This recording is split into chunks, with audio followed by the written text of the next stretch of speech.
Ito kung paano. Ito, ito yung profile mo, di ba? Ito mo yun ang profile mo. Kailangan may authentication ka. IP-face verified mo muna. Ayan.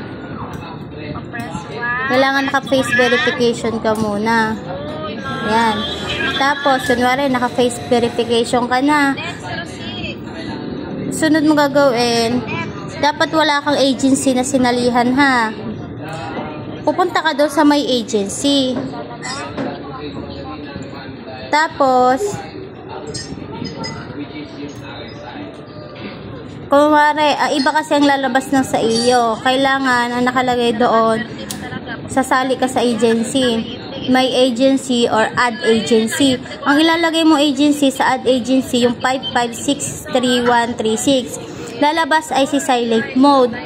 Pagkalabas ng silent mode, pipindutin mo sa silent mode, i-bind mo, sabi doon bind agency, okay, ganyan. Ganito lalabas, ganyan na lalabas. Yung pangalan mo ang lalabas dyan. Yung basyang nililive, yung gayon ang lalabas.